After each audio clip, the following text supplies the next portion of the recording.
You're about the only person around that doesn't have TV coverage of the scene.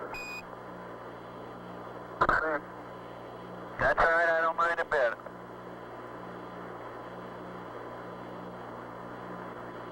How is the quality of the TV? Oh, it's beautiful, Mike. It really is. Okay. One small step for man gets all the attention, of course, but on July 20th, 1969, the astronauts of Apollo 11 did say other things. That's Neil Armstrong talking with astronaut Michael Collins about the broadcast of mankind landing on the moon. Now, Collins had to stay in the lunar orbiter while Armstrong and Buzz Aldrin landed and planted that American flag on the lunar surface. To mark that date, today is called National Moon Day. We haven't sent another person to the moon in more than 40 years, although that will likely change this decade. Before any people return, though, one Mainer's art may wind up there. Lydia Rose Spencer is an artist from Farmington. One of her paintings is being digitally archived on something that's kind of like a time capsule.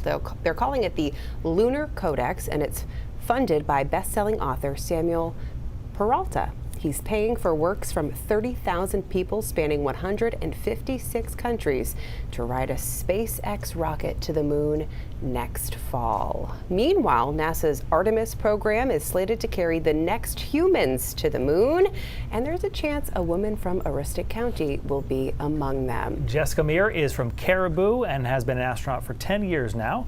Our Zach Blanchard filed this report when she was selected to the Artemis program 3 years ago. A Mainer on a mission to fulfill a dream she's had since she was just a little girl. When I was in the first grade, our teacher asked us to draw a picture of what we wanted to be when we grew up. And I drew that kind of iconic image of the Apollo era of an astronaut in a spacesuit standing on the surface of the moon next to the American flag. That dream could soon come to life. Jessica Meir from Caribou, one of 18 astronauts tapped for NASA's next trip to the moon as part of the Artemis team. Exciting, of course, to be part of this exceptional team. Their goal, to pave the way for future explorations of the moon and beyond, eventually establishing a base that can sustain human life within the next decade, and one day allow us to get to Mars.